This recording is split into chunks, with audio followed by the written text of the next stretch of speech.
Class 11-এ যখন আমি কোন সাবজেক্ট নেব, কোন স্ট্রিম নেব, যদি আমি এটা ভাবতে বসি, বেশি ভাবি এবং অনেকের কথা শুনি।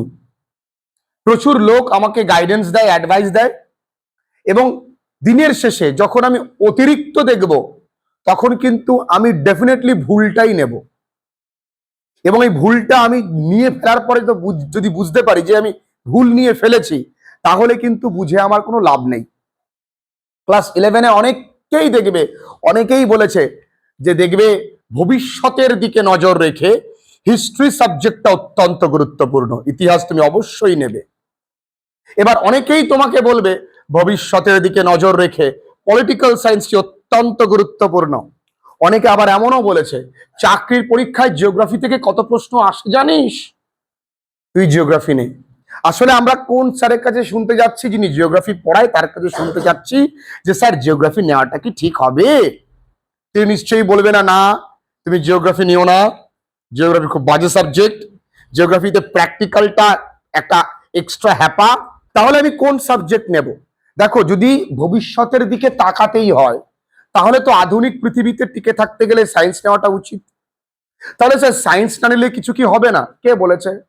সায়েন্স না নিলেও অনেক কিছু করা যায়, তবে হ্যাঁ, সঠিক সিদ্ধান্ত নিতে হবে। আমি সায়েন্স নিইনি কেন? কারণ আমি অতিরিক্ত পড়তে পারবো না, তাই আমি সায়েন্স নিইনি। বা সায়েন্সের কনসেপ্ট আমার মাথায় ঢোকে না, তাই আমি সায়েন্স নিইনি। বা আমি সায়েন্সটা বুঝি না, মাধ্যমিক পর্যন্ত আমার কাছে ফিজিক্স ম্যাথস ভীষণ প্রেশারের ছিল, তাই আমি নিতে পারিনি। আমি সায়েন্স তাহলে নিতে পারলাম না। এবং অনেকেই আছে এই সায়েন্স নেবার পেছনে, তারা তো ফিজিক্স, কেমিস্ট্রি, ম্যাথ, বায়োলজি, এটা হলো পিওর সায়েন্স। যদি মনে হয় যে এই সায়েন্স নিতে পারবো না, তাহলে আমি সায়েন্স নেবই না।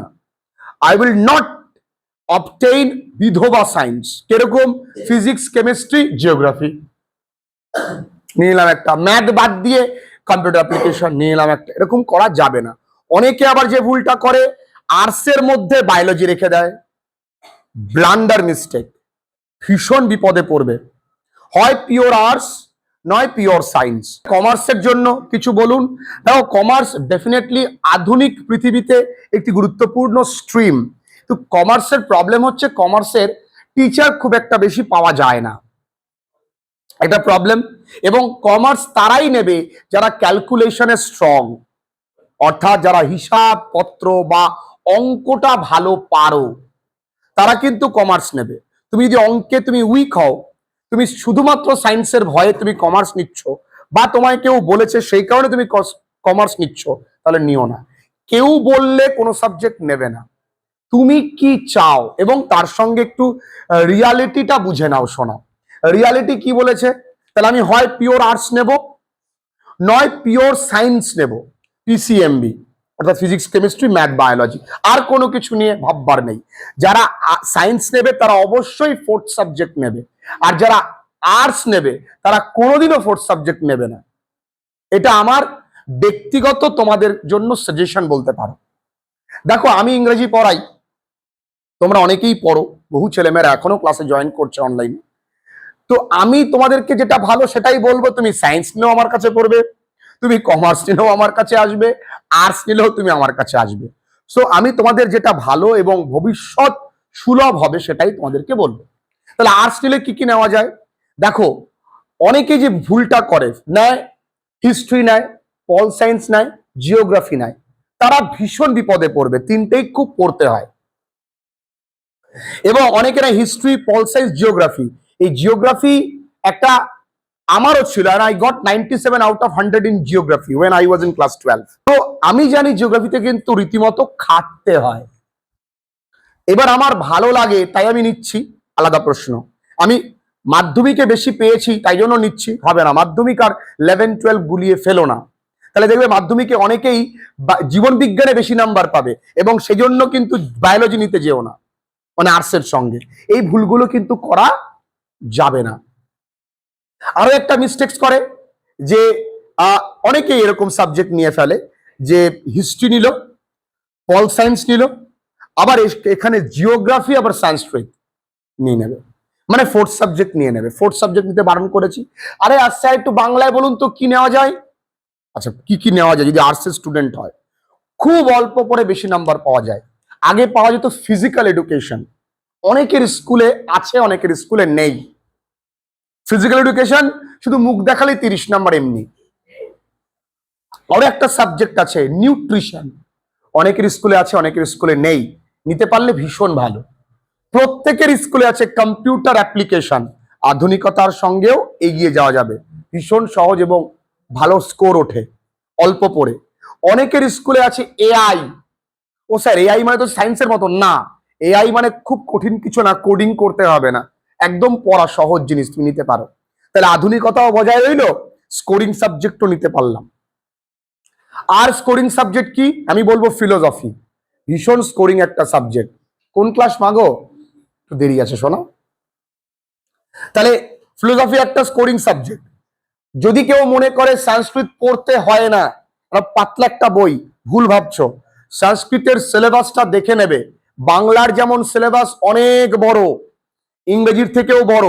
এবং আমি তো দেখেছি যখন আমার এখানে বিভিন্ন বাংলার স্যাররা ভিডিও করতে আসেন, বাংলা সিলেবাস এই বড়, ইংরেজির থেকে কঠিন মনে হলো আমার। এবং মনে রেখে দাও, সংস্কৃতের কিন্তু সিলেবাস না বুঝে এগিয়েও না, ওখানেও কিন্তু সাহিত্যের ইতিহাস আছে, জানো তো, সংস্কৃতে আছে কিন্তু। এবং যদি কেউ বলে সংস্কৃত লিখতে হয় না, তার মানে ঠিক এমন কথাই বলেন তারা যে সংস্কৃত লিখতে হয় না, কিন্তু লিখলে ভালো হয়। তার মানেটা কি? তাতে লিখতে হবে, শ্লোকগুলো হয় তুমি বাংলায় লিখছো, কিন্তু সংস্কৃত টার্মে মানে তুমি উচ্চারণটা সংস্কৃত থাকলে ভালো হয়। তাহলে যাদের সংস্কৃত সিলেবাস না জেনে নাপছো তারা ডুববে।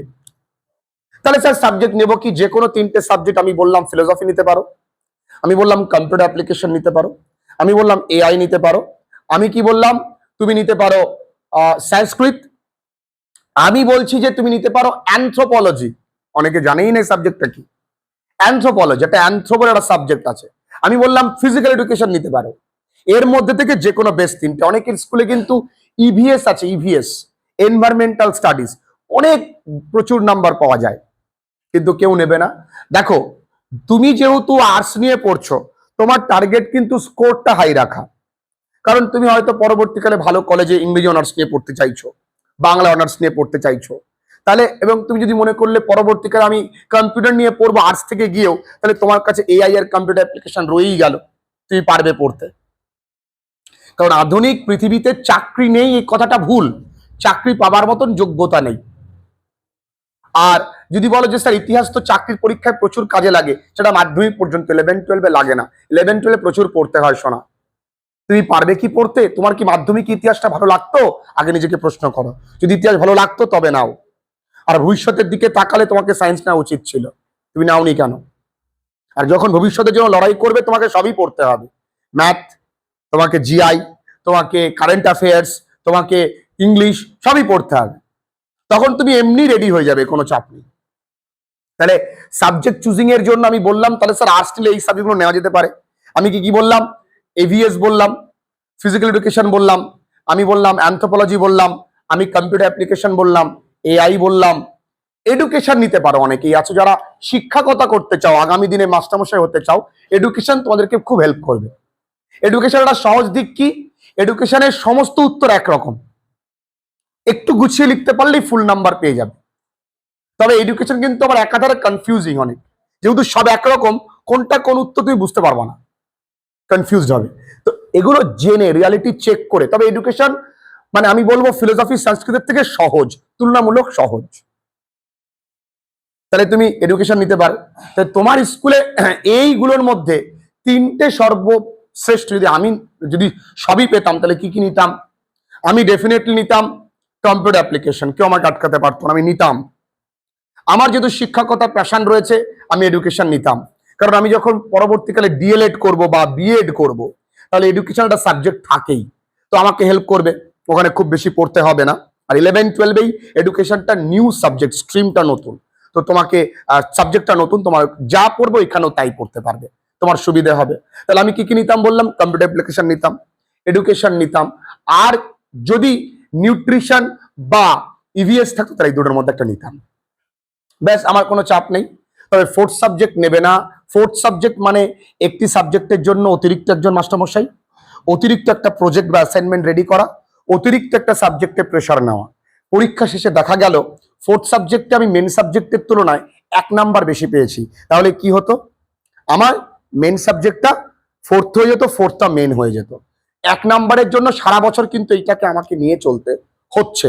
দরকার নেই, আমি ওইটাতেই, যেটা আমার মেন সাবজেক্ট, ওটাতেই মনোনিবেশ করি। স্কুল জোর করছে, করতে দেবে না, তোমার ওপরে।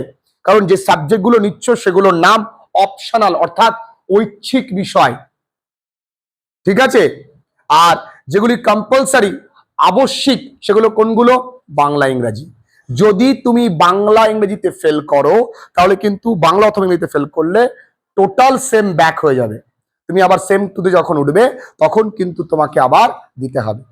একাদশের প্রথম সেমে 35 থেকে 38, দ্বিতীয় সেমে 0। এর পেছনে কারণ, ও আমাকে বললো স্যার তাহলে সেকেন্ড সেম এত কঠিন না। সেকেন্ড সেম আমি তোমাদেরকে শুরু থেকেই বলেছি, যারা তোমরা ক্লাসেস করছো, শুরুতেই বলেছি যে এখানে ম্যাটার করে গুরুত্ব দেওয়াটা।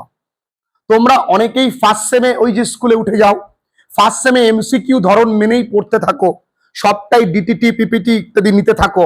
নিতে নিতে কি হয়, তোমরা লেখার ধরন বা লেখার দ্রুততা, লেখার সুন্দরতা হারিয়ে ফেলো। একা না লেখার অভ্যাস তৈরি হয়ে যায়। তখন সেকেন্ড সেমে অভ্যাসটা আনতে আনতেই দেখবা পরীক্ষা চলে আসে। আমার ছেলে মেয়ে, তুমি রেকর্ড চেক করে দেখবে, একটা ছেলে মেয়ে 0 তো দূরে থাকে, তো স্বপ্ন, ফেল করবে না, গ্যারান্টি। আমি সে যেভাবে হোক, প্রেশার দিয়ে হোক মানুষ করে নেব। যারা যারা ক্লাসেস করবে বা এই ঘরে থাকবে, তাদের একটাও ফেল করতে আমি দেব না। তবে হ্যাঁ, আমার পড়া করে আসতে হবে। তাই সাবজেক্ট চুজিং এর ক্ষেত্রে একটু সাবধান। দুমদাম সাবজেক্ট নিয়ে নিও না।